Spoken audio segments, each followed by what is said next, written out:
మొదటి కొరింథీయులకు రాసిన పత్రిక 6వ అధ్యాయము. దేవుడు ప్రభువును లేపెను, మనలను కూడా తన శక్తి వలన లేపును. దేవుడు ప్రభువును లేపెను, మనలను కూడా తన శక్తి వలన లేపును. హల్లెలూయా. నేను మీకు ఒక విషయం చెప్తాను, గమనించండి. ఈ 8 నెలలు దేవుడు మిమ్మల్ని కాపాడలేదా? ఈ 8 నెలలు దేవుడు మిమ్మల్ని కాపాడా, కాపాడలేదా? మీ డబ్బు మిమ్మల్ని కాపాడిందా? మీ కులము మిమ్మల్ని కాపాడిందా? మీ ఆరోగ్యము మిమ్మల్ని కాపాడిందా? మీ బంధాలు, బంధుత్వాలు, అన్నలు, చెల్లెళ్ళు వాళ్ళందరూ మిమ్మల్ని కాపాడారా? ఎవరు కాపాడారు మరి మిమ్మల్ని? దేవుడు ఈ 8 నెలలు ఆయన మిమ్మల్ని ఏం చేశాడు? భద్రపరిచాడు. ఈరోజు మనం గమనించాలా, ఈరోజున ఎంతో మంది లక్షలు, వేలు, కోట్లు ఖర్చు పెట్టి ఆయుష్ను కొనుక్కోలేకపోతా ఉన్నారు కదండి. ఎంతోమంది 8 నెలల్లో చచ్చిపోలేదా? పెద్ద పెద్ద హీరోలు, పెద్ద పెద్ద రాజకీయ నాయకులు చనిపోలేదా 8 నెలల్లో కదా? ప్రపంచమంతా ప్రఖ్యాతిగాంచినటువంటి వ్యక్తులు ఎంతో మంది వారి మరణాన్ని ఆపుకోగలిగారా? ఎవరైనా ఆపుకోలేకపోయినారు. అయితే గమనించండి, యేసుక్రీస్తుని నమ్మిన మనము ఆయన మార్గంలో మనం నడిస్తే మరణించినా సరే తిరిగి లేపగలుగుతాడు ఆయన. హల్లెలూయా. మరణించినా సరే ఏం చేస్తాడు దేవుడు? మనల్ని తిరిగి లేపుతాడు ఆయన. ఇప్పుడు మీకు చదివిన వచనం ఒకసారి మీరు చదివితే, దేవుడు ప్రభువును లేపెను, మనలను కూడా తన శక్తి వలన లేపును. ఎవరి శక్తి వలన? నీ శక్తి చేత కాదు, నీ బలము చేత కాదు, నీకున్నటువంటి ధనము, ఆస్తి, అంతస్తుల వల్ల కాదు, కానీ దేవుని శక్తి ద్వారా దేవుడు నిన్ను లేపుతాడంట. ఎప్పుడు? నువ్వు ఆయన మార్గములో నడిస్తే. ఎప్పుడు? నువ్వు ఆయన మార్గములో నడిస్తే, నువ్వు ఆయన చూపించిన దారిలో నడిస్తే, నువ్వు ప్రభు వేసిన బాటలో నడిస్తే, ఒకవేళ ఈ లోకంలో నువ్వు మరణించినా మళ్ళీ అని నేనేం చేస్తాడు? లేపుతాడు. హల్లెలూయా, హల్లెలూయా.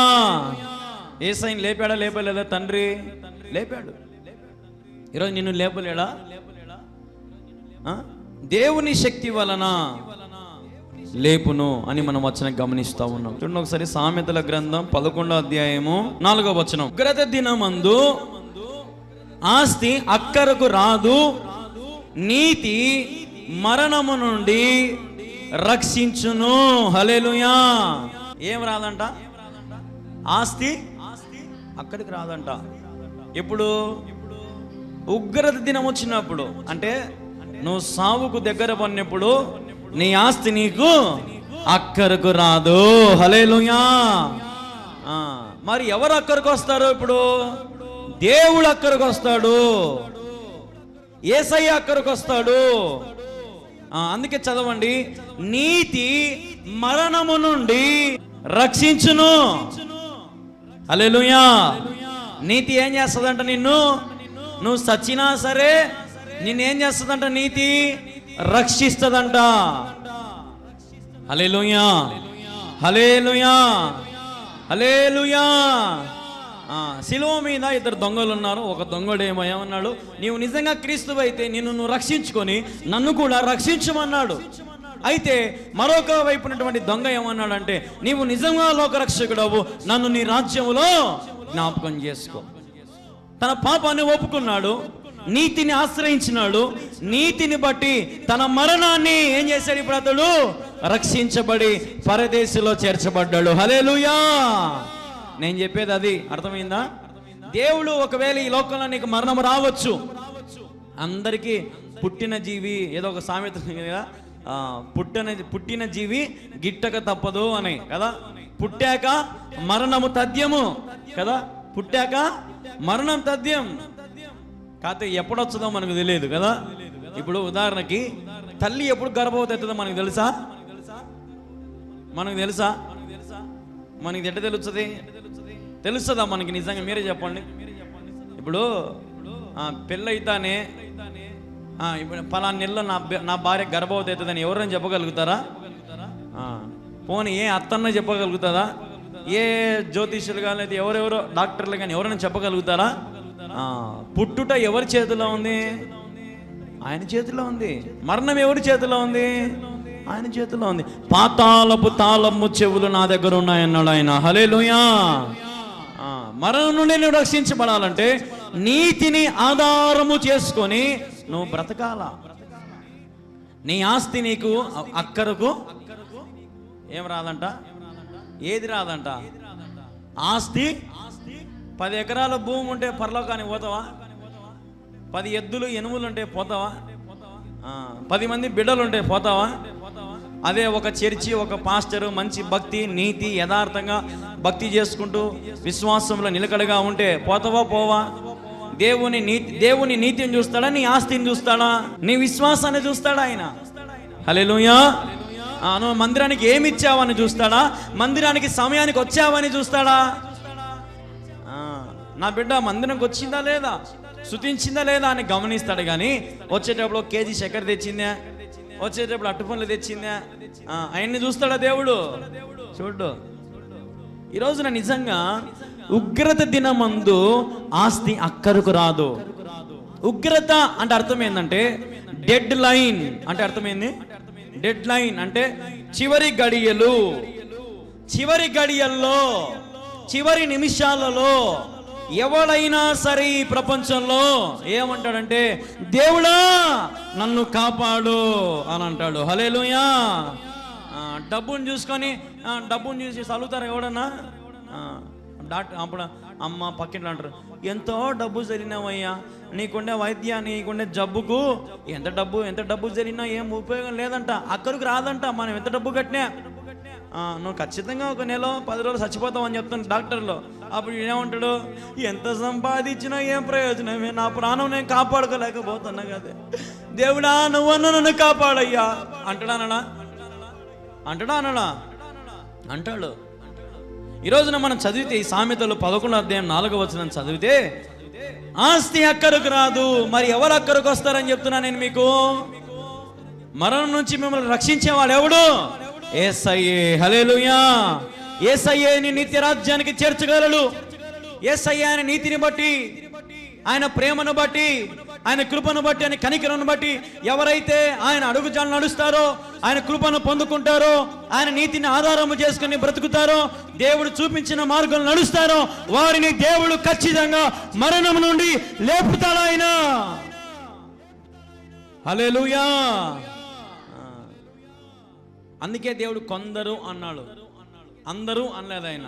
ఎంతమంది అన్నాడు ఆయన? కొందరు. Some people. 100లో 10 మంది, 100లో 1 అంతే కదా. చూడండి, ఇంకొక మాట మీకు చూపిస్తా. ప్రభు ఎందుకు జ్ఞాపకం చేస్తున్నాడు, అదే సామెతల్లోనే ధనమును నమ్ముకుని వాడు ఏమైపోతాడంట? ధనము నమ్ముకుంటే ఏమైతారంట? డబ్బును నమ్ముకుంటే ఏమైపోతారంట? చెప్పాలందరూ ఏమైపోతారంట? పాడైపోదురు. ధనమును ప్రేమించిన వాడు ఖచ్చితంగా ఏమవుతాడు తెలుసా? ఒక విషయం చెప్పాలి మీకు. ధనమును నమ్మినోడు, ధనమును ప్రేమించినోడు మనశ్శాంతిగా రగ్గేసుకొని పనుకోలేడు. పనుకుంటాడా? ధనము మన చుట్టూ ఉన్నిందనుకో, ఎవడొచ్చి దొంగలు పడతాడో, ఎవడొచ్చి మోసం చేస్తాడో, ఏమో వానికి అప్పు కట్టాలి, ఈయనకి అప్పు కట్టాలా అని వానికి నిద్రే రాదు. అదే పేద గుడిసింట్లో రోజు కూలికి పోయి నీతిగా యథార్థ కష్టపడి పని చేసుకొని భార్యతో బిడ్డలతో కూర్చొని అన్నం తింటా ఉంటే వానికి మంచి నిద్ర వస్తుందా? నిద్ర రాదా? నిద్ర వస్తుంది రాదా? వస్తుంది. ఒకరోజు ఇలాగే ఒక ఊరిలో ఒక రాజు సంతోషం లేక ధనం అంటే పిచ్చి ఎన్నో ఊర్లను గెలిచాడంట, ఎంతో ధనాన్ని పోగేసుకున్నాడంట. తన ధనాన్ని ఇదంతా నిండిపోయిందంట, ఆ రూమ్ అంతా నిండిపోయిందంట. అయితే ఒక రోజున తను రోగంతో పడ్డాడంట. దేంతో పడ్డాడంట? రోగంతో పడ్డాడంట. ఆ రోగం ఎలాంటి రోగం అంటే డబ్బుతో నయము కానిటువంటి రోగం. అయితే ఒక మంత్రిని పిలిచాడంట, అయ్యా మంత్రి ఇట్రా, నా దగ్గర ఎంతో డబ్బు ఉంది, ఎంతో భూములు, ఎంతో ఆస్తి ఉంది, అసలు ఈ ప్రపంచాన్ని నేను కొనేయగలను, అంత పెద్ద రాజుని, అంత పెద్ద చక్రవర్తిని, నాకు ఇట్లాంటి వ్యాధి రావడమేంది? ఈ వ్యాధికి మందు కనుక్కో, నాకు సంతోషం కావాలా, నాకు ఆనందం కావాలా, నువ్వు తెలుసుకొని ఎవడుంటే వాడిని తీసుకొనిరా, నా ఆస్తిలో సగం వానికి ఇచ్చేస్తాను, నన్ను బాగు చేస్తే. నాకు నవ్వాలనుంది. ఏమనుందంట అతనికి?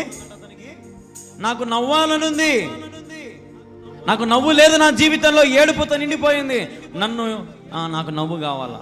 చూడుపో, ఎత్తుకుపో. మంత్రి పోయి మొత్తం ఎత్తుకొచ్చాడంట. వచ్చి చెప్పాడంట, అయ్యగారు, రాజుగారు, మీకే కాదండి సమస్యలు, ప్రతి ఇంటిలో సమస్యలు రాజుగారు అన్నాడంట. ప్రతి ఇంటిలో సమస్యలు ఉన్నాడంట. ఒకరోజు రాజు గుర్రం మీద ఒక్కడు పోతా ఉన్నాడంట. ఇంట్లో భార్య కిలకిల నవ్వుతుందంట. ఇంట్లో భార్య కలకల సప్పట్లు కొడతా నవ్వుతుందంట భార్య. సరే అని రాజు నిలబడుకొని చూస్తా ఇంటా ఉన్నాడంట దొంగచాటుగా. అప్పుడు భర్త భార్య ఇద్దరు నవ్వుకుంటూ, ఒకరి అన్నం వడ్డించుకొని తినుకుంటూ, జోకులు వేసుకుంటూ, బిడ్డలు ఒకరొకరు తినిపించుకుంటూ, ఆడుకుంటూ పాడుకుంటూ సరదాగా పడుకున్నారంట నవ్వుతా. అప్పుడు రాజు, ఎవర్రా లోపల, బయటికి రా అన్నాడంట. అంటనే బయటికి వచ్చాడంట. అయ్యే రాజుగారు, మీరేంటండి ఇక్కడికి వచ్చారండి? మీరేంట? కాదు, నాకు మంత్రి చెప్పినాడు, ఈ ఊర్లో ఎవరికి కానీ సంతోషం లేదంట, ఎవరికి మనశ్శాంతి లేదంట, అందరికీ శ్రమలు ఉన్నాయంట. మరి నువ్వు అందరికంటే పేదవాడివి, నీకు ఇల్లు లేదు, వాకిల్ లేదు, డబ్బు లేదు, అసలు నువ్వు ఎన్నిక లేని వాడివి, మరి నువ్వు ఎంత సంతోషంగా ఎలా నవ్వగలుగుతున్నావు? ఇంత ఆనందంగా నీ భార్యతో, నీ బిడ్డలతో నువ్వు ఎలా ఉండగలుగుతున్నావు అని అతను అడిగినప్పుడు అతను అన్నాడంట, అయ్యా, నాకు ధనం మీద పిచ్చి లేదు, నాకు ధనం మీద పిచ్చి లేదయ్యా, ఈరోజు ఉన్నదాంతో సంతోషంగా తిని బ్రతుకుతున్నానయ్యా, రేపటి కోసం కొంచెం దాచుకున్నానయ్యా, అందుకని నాకు సంతోషం ఉందన్నాడంట. అప్పుడు మరుసటి ఉదయాన్నే రాజు ఆ వ్యక్తిని పిలిపించి తన ఆస్తిలో సగం భాగం ఇచ్చేసి మిగతా భాగం అంతా పేదలకు, మిడిల్ క్లాస్ అందరికీ పనిచేసినాడంట. ఇప్పుడు రాజు సంతోషం కోసం వెతుకుతా ఉన్నాడంట. సంతోషము దొరికిందంట. ఈ రోజున మనం నిజంగా నీ ధనం ఎక్కడుండునో నీ మనసు అక్కడే ఉండును. అందుకే ఇక్కడ వాక్యం చెబుతా ఉంది, ధనము నమ్ముకొని వాడు పాడైపోవును. ఏమైపోతాడంట? తినలేడమ్మా డబ్బు. ఈ మధ్యకాలంలో మనం చూస్తే కొంతమంది పెద్ద పెద్ద వాళ్ళను పిల్లలు తినేంత పక్కనేస్తూ ఉన్నారు, స్కాములు చేసి కదా, దేశాలు వదిలిపెట్టి పారిపోయి కదండి, ఎన్నో కోట్ల డబ్బులు బ్యాంకులకి ఎగురుకొట్టి కదా, ఈరోజు ఆ కష్టాలన్నీ, ఆ కంతులన్నీ మనం కట్టాల్సి వస్తూ ఉంది, ఆ ట్యాక్సులన్నీ మనం కట్టాల్సి వస్తూ ఉంది. ఎవరో ఎగరేసుకొని పోతే ఆ డబ్బు మనం చెల్లించాల్సి వస్తూ ఉంది. చూడండి ఎట్టుంది పరిస్థితి. ఈ రోజున పాడైపోయేటువంటి ధనం మనకు అవసరమా? చెప్పండి అమ్మా, పాడైపోయే ధనం మనకు అవసరమా? తినడానికి ఉంటే చాలదా? ఒక గూడు చాలదా? ఒక బండి, లేదంటే ఒక కారు, ఒక మంచి ఉద్యోగం, లేదంటే దేవుడు ఇచ్చినటువంటి మంచి కుటుంబం, మంచి లైఫ్ స్టైల్ ఉంటే చాలదా? ఈరోజు ఎందుకు దేవుణ్ణి వదిలిపెట్టుకొని కొంతమంది అయితే అసలు దేవుని కూడా లెక్క చేయరు. డబ్బు డబ్బు డబ్బు, భూమి భూమి భూమి, సంపాదన, ఉద్యోగం, వ్యాపారం అని దేవుని సన్నిధి కూడా వచ్చేంత తీరిక లేదు ఈ రోజున. అందుకే దేవుడు అంటున్నాడు, ధనము నమ్ముకొని వాడు పాడైపోవును. ఈరోజు చాలా మంది పాడైపోయేది ఎందుకంటే ఈ ధనం పిచ్చి వల్లే కదా. మీరు గమనించండి, ఎందుకు నన్ను కష్టపడుతున్నావు అంటే డబ్బు కోసమే కదా. ఎవరైనా అడగండి, ఎందుకు నన్ను కష్టపడుతున్నావు అంటే డబ్బు కోసమే, సంపాదించుకోవాలా కదా. ఒక్కరన్నా ఎందుకు ఎంత కష్టపడుతున్నావు అంటే దేవుని కోసమే. దేవుడిచ్చిన దాంతో సంతోషంగా ఉన్నా నేను, దేవుడిస్తే తీసుకుంటా, దేవుడే ఇవ్వకపోతే నాకొద్దు అనేటువంటి వారు ఎవరైనా ఉన్నారా? చదవండి, నీతిమంతులు చిగురాకుల వలె వృద్ధి నందుదురు. ఎవరంట? నీతిమంతులు అంట. నీతిమంతులు మోసం చేస్తారా? నీతిమంతులు అబద్ధాలు ఆడతారా? నీతిమంతులు వ్యసనాలు ఉంటాయా? నీతిమంతులకు అల్లరితో కూడిన ఆటపాటలు ఉంటాయా? నీతిమంతులకు లోక వ్యసనాలు, లోక అలవాట్లు ఉంటాయా? ఉండవు. నీతిపరుడు ఎలా ఉంటాడంటే పాపాన్ని అసహ్యించుకుంటాడంట. నీతిమంతుడు అన్యాయం జరిగితే ఒప్పుకోడు, ప్రశ్నిస్తాడు, నువ్వు తప్పు చేస్తా ఉన్నావు. నీతిమంతుని బుద్ధి అలాగుంటది. పాపం చేసిన బుద్ధి ఎట్లుంటది? నువ్వు చేయి, దాంట్లో నాకు భాగం ఎంత ఇచ్చో చెప్పు. నేను చెప్పింది అర్థమైందా? పాపాత్ముడు ఎట్లా ఆలోచన చేస్తాడు? పాపాత్ముడు, నువ్వు పాపం చేయి, దాంట్లో భాగం నాకు ఎంత ఇస్తావో చెప్పు. నీతిమంతుడు ఏమంటాడు, నువ్వు అది చేసినావంటే పాడైపోతావు. ఇది నీతిమంతునికి పాపాత్మునికి ఉన్నటువంటి తేడా. ఈరోజున చాలా మంది పాపాత్ములు పాపాలు పంచుకుంటా ఉన్నారు, కానీ నీతిని పంచుకోవాలా, నీతిని ఆధారం చేసుకోవాలా, సత్యాన్ని గ్రహించాలా, దేవుని అడుగుజాడలు నడవాలనేటువంటి ఆశ ఈరోజు మానవులలో, క్రైస్తవులలో కోశానంత కూడా కనపడడం లేదే. ధనము నమ్ముకున్నవాడు పాడైపోవని వాక్యం సెలవిస్తా ఉంది. ఈ రోజున ప్రభువుని నమ్ముకోండి, మీరు చిగురాకుల వలె వృద్ధి పొందేదారు. హల్లెలూయా. వృద్ధి పొందాలంటే, డెవలప్మెంట్ జరగాలంటే, నీకు ప్రమోషన్స్ కావాలంటే, లేదంటే నీకు గర్భఫలం పొందుకోవాలంటే, నీకు వివాహం జరగాలంటే, లేదా నీ కుటుంబ సమస్యల నుంచి విడుదల పొందుకోవాలంటే, వ్యాధి బాధల నుంచి నువ్వు బయటికి రావాలంటే, నీకు ఉన్నటువంటి ప్రతి సమస్య నుంచి వృద్ధి పొందాలంటే నువ్వు దేన్ని ఆధారం చేసుకోవాలి? ఇప్పుడు నీతిని ఆధారం చేసుకోవాలి, సత్యాన్ని ఆధారం చేసుకోవాలా. ఆ సత్యమే నిన్ను గెలిపిస్తుంది. పోలీసు వాళ్ళు చేయి మీద ఒకటి ఉంటుంది, గమనించినారా? చేయి మీద ఏముంటుంది వాళ్ళకి? సత్యమేవ జయతే, సత్యమే గెలుస్తుంది. అయితే లేట్ అవుతుంది, గమనించండి. ఇప్పుడు కోర్టులలో కొన్ని కేసులు ఉంటాయి, అక్కడ కొంతమంది న్యాయవాదులు డబ్బులు కమ్మలు పోయి అట్లయిట్ చేసి లేనివి సృష్టించి కదా, ఒక్కొక్కసారి దోషులను ఏం చేస్తారు, కొంతమంది తప్పిస్తారు. కానీ నీతిమంతుడు ఏదో ఒక రోజున ఏమవుతాడంటే బయటికి రావడము ఖాయం. ఈరోజు నా నీతిని ఆధారం చేసుకోవాలి మనం.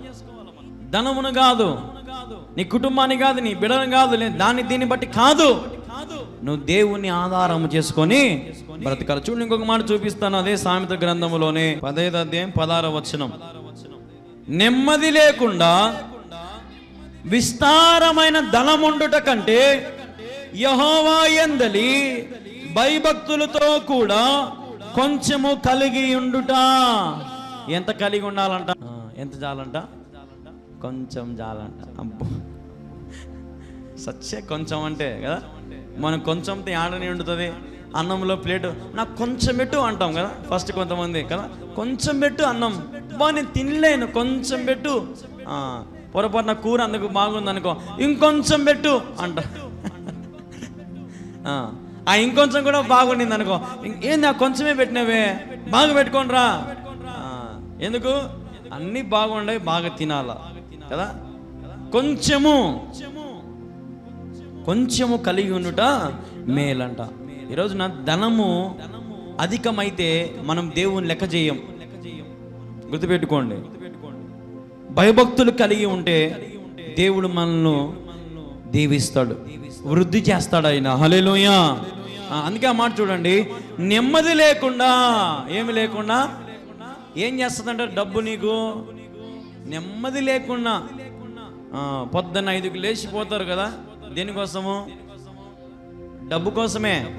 పని అని పక్కన పెట్టండి, దేనికోసం పోయేది? ముందు పైసా, పైసా వసూలు, పైసా, డబ్బులు.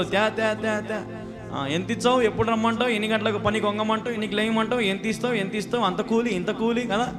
అన్నీ కూడా ధనం, డబ్బు. హల్లెలూయా. అంతా కూడా డబ్బు, ధనం. ఆ ధనం ఏం చేస్తుంది? నెమ్మది లేకుండా చేస్తుంది. ఏం చేస్తుందమ్మా? ధనము నెమ్మది లేకుండా చేస్తుంది. ఒక రోజునంట ఒక పెద్ద ముసిలావిడ రోజు పనికి పోయేదంట. బాగా వినండి, రోజు పనికి పోయేదంట. ఎవరు? ముసిలావిడ. రోజు పనికి పోతే ఆమెకు 200 ఇస్తారంట కూలి. పొద్దున పోతే సాయంత్రం దాకా వస్తే ఏదో గడ్డి కోసేదానికో దానిపోతే 200 కూలి ఇస్తారంట. అంటే అప్పుడు నెలకి ఎంత అయింది? లెక్కలు రావు. ఎంత అయింది? నెలకి 6,000 రూపాయలు అయింది. ఎంత అయింది? 6,000 రూపాయలు అయింది. కొడుకు ఇంటికి లెక్కేస్తున్నాడంట, పోయి నెలంతా పోయినావు కదా, 6,000 డబ్బులు తెచ్చి 6,000 డబ్బులు తెచ్చి అన్నాడంట. అప్పుడు ఆమె అనిందంట, ముసలావిడ, డబ్బులు ఆడుంది నాయన,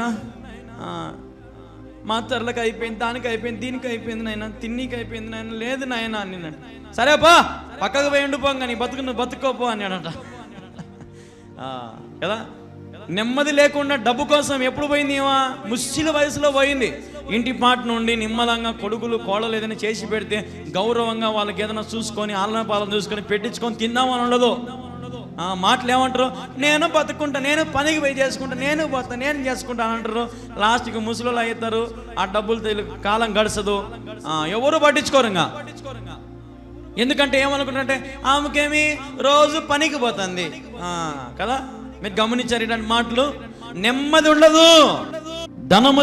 ధనమున్న చోట నెమ్మది ఉండదు. విస్తారమైనటువంటి ధనం ఉండుట కంటే యెహోవా యందలి భయభక్తులు కలిగి ఉండుట మేలు. హల్లెలూయా, హల్లెలూయా. ప్రతి దేవుని బిడ్డలారా, మరి మనం బాగుగా ఆలోచన చెయ్యాలి. రోమీయులు రాసిన పత్రిక 8వ అధ్యాయం 11వ వచనం. మృతుల్లో నుండి యేసును లేపిన వాణ్ణి ఆత్మ మీలో నివసించిన యెడల, మృతులలో నుండి క్రీస్తు లేపిన వాడు చావునకు లోనైన మీ శరీరమును కూడా మీలో నివసించుచున్న తన ఆత్మ ద్వారా మిమ్ములను జీవింపచేయును. హల్లెలూయా. మృతుల్లో నుండి యేసుని లేపిన వానిని ఆత్మ మీలో నివసించిన యెడల మీరు కూడా ఏమవుతారంట? అప్పుడు లేపబడతారంట. ఈ రోజున నీకున్నవేవి కూడా పరలోక రాజ్యానికి తీసుకెళ్ళడానికి అవేవి ఉపయోగపడవు. ఉపయోగపడతాయా? ఏమన్నా ఉపయోగపడతాయా? ఉపయోగపడవు.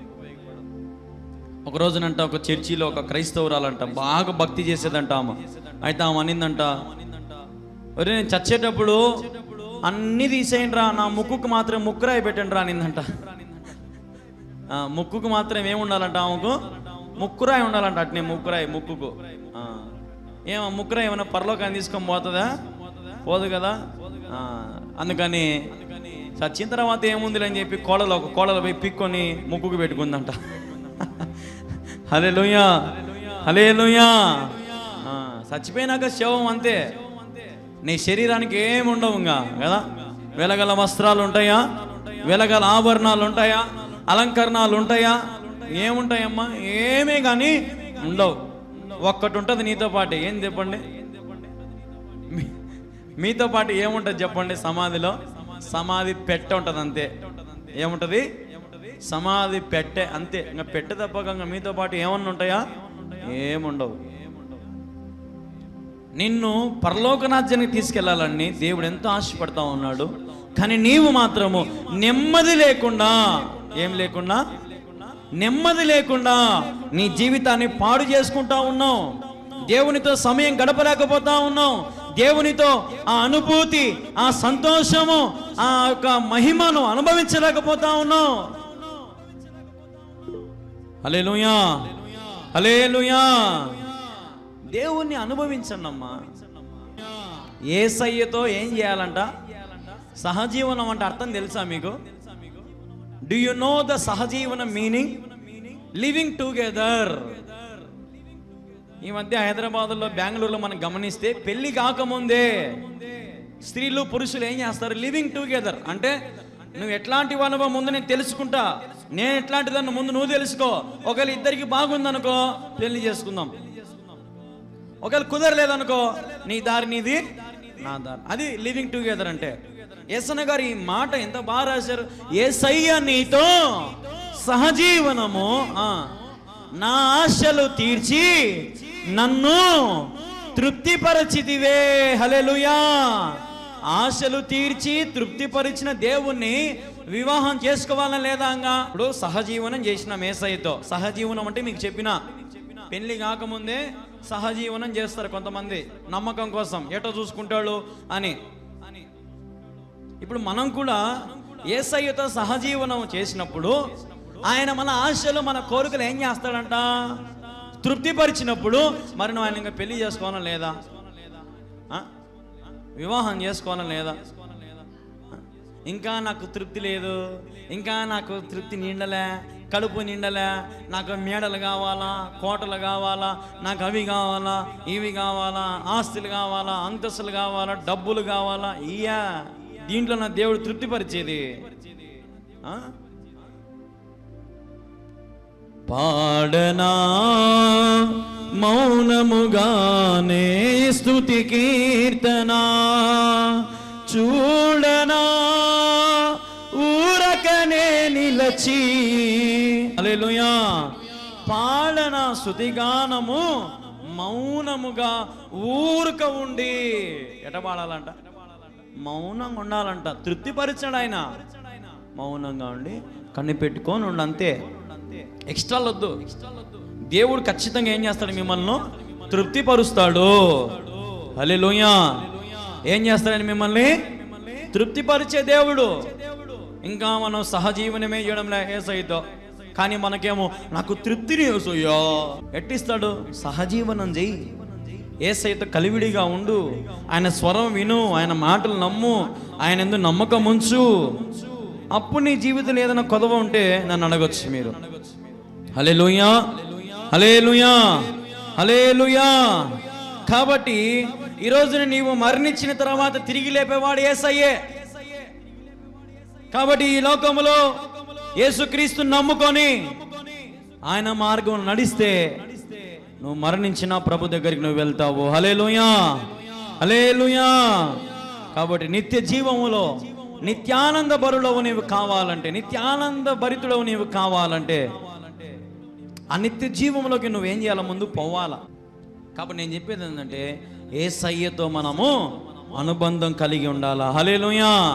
యేసయ్య నమ్ముకొని ఆయన నీతిని మనం ఆధారం చేసుకుంటే, ఆయన చూపించిన మార్గంలో మనం నడిచినట్లయితే ఆయన నిన్ను తృప్తిపరిచి నిన్ను బలపరిచే దేవుడు మన దేవుడు. హల్లెలూయా. కాబట్టి నీ ధనం ఎక్కడ, నీ మనసు అక్కడ. కాబట్టి ధనం మీద ప్రేమ పిచ్చి ఎక్కించుకున్నావు అనుకో, అది నీకేం లేకుండా చేస్తుంది, నెమ్మది లేకుండా చేస్తుంది. మరి దేని మీద పిచ్చి ఎక్కించుకోవాలా? యేసయ్య మీద పిచ్చి ఎక్కించుకోవాలా. హల్లెలూయా. జీసస్ ఈజ్ హీరో, అంతే. I am crazy about Jesus. నాకు దేవుడు అంటే పిచ్చి, అంతే, ఒకటే మాట. యేసయ్య అంటే నాకు పిచ్చి. I am crazy about Jesus. Jesus is a real hero. యేసుక్రీస్తు ప్రభువే సత్యవంతుడగు దేవుడు. యేసుక్రీస్తు ప్రభువే ఆధారణ భూతుడైన సత్య స్వరూపైన సకల సృష్టికి కారణభూతులకు తండ్రి మన దేవుడు. ఈరోజున మనం నడిపించే దేవుడు పరిశుద్ధాత్మ దేవుడు మనకున్నాడు. మన కొరకు ప్రాణం పెట్టిన యేసయ్య మన పక్షాన ఉన్నాడు. సకల సృష్టిని చేసిన తండ్రి అయిన యెహోవా దేవుడు మన పక్షాన ఉన్నాడు. మరి నీకు తృప్తిని దేవుడు ఇవ్వలేడా? ఆయన నీతిమంతుల మార్గం నడిస్తే నీతిమంతులను దేవుడు ఏం చేస్తాడంట? వృద్ధి చేస్తాడంట. హల్లెలూయా. నీతిమంతులను దేవుడు ఏం చేస్తాడంట? డెవలప్మెంట్ చేస్తాడంట. ఏం చేస్తాడంట? డెవలప్మెంట్. డెవలప్మెంట్ లేకపోతే ఏమన్నా బాగుంటుందా? ఇప్పుడు 10th క్లాస్లో మన పిల్లలకి చదువు రాలేదనుకో, 9th క్లాస్లో సార్ దగ్గరికి ఏం చేద్దాం? సార్, మా వాడిని మీరు కొట్టినా తిట్టినా ఇబ్బందిలే, మా వాడు డెవలప్ కావాలా కదా, డెవలప్ కావాలా. హల్లెలూయా. దేవునికి మహిమ కలుగును గాక.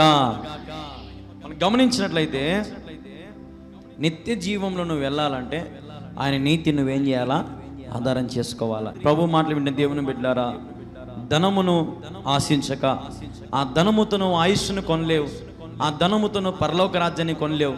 నీకున్న అందచందాల ద్వారా, నీకున్న ఆస్తి అంతస్తుల ద్వారా, నీకున్న పేరు ప్రఖ్యాతల ద్వారా, నీకున్నటువంటి కుల మతాల ద్వారా నువ్వు పరలోకానికి వెళ్ళలేవు. వెళ్ళగలుగుతామా? వెళ్ళలేము. మరి ఎవరి ద్వారా వెళ్ళగలుగుతాం మనము? యేసుక్రీస్తు ద్వారానే. హల్లెలూయా, హల్లెలూయా. నిత్య జీవములోకి మనం అడుగు పెట్టాలంటే, నిత్య జీవంలోకి మనం అడుగుపెట్టి మొత్తం చూడాలంటే, ఈ లోకంలో మనం ఎట్ట బతకాలంట? నీతిగా బ్రతకాలంట. చాలా కష్టం నీతిగా బ్రతకాలంటే, కానీ ప్రయత్నం చేస్తే ఏదైనా నువ్వు సాధించగలుగుతావు. దేవుడు నీకు సహాయం చేయును గాక. వాని బిడ్డమైన మా అందరిడెలా నీ ప్రేమ విస్తరింపజేసి బలపరిచి స్థిరపరచండి. మేము కూడా ప్రభా నీతిని ఆధారం చేసుకుని నడువునట్లుగా సహాయం చేయండి. ప్రభా ధనమును ప్రేమించకుండా నిన్ను ప్రేమించినట్లుగా, అయ్యా నీ వైపు చూచినట్లుగా సహాయం చేయండి.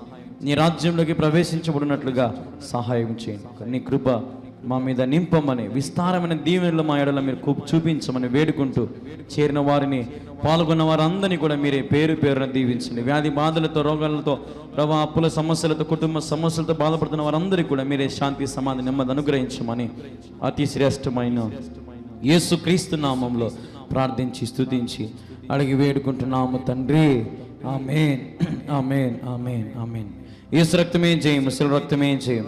ప్రభు యేసు నామములో సంపూర్ణ విజయము కలుగును గాక. తండ్రి అయిన దేవుని ప్రేమ, కుమారునికి కృప, పరిశుద్ధాత్మకమైన సహాయము, సహవాసం చేరి వచ్చిన మీకును నాకును మనందరికీ సదాకాలము, యుగ యుగములు, తరతరములు దేవుని మహాకృప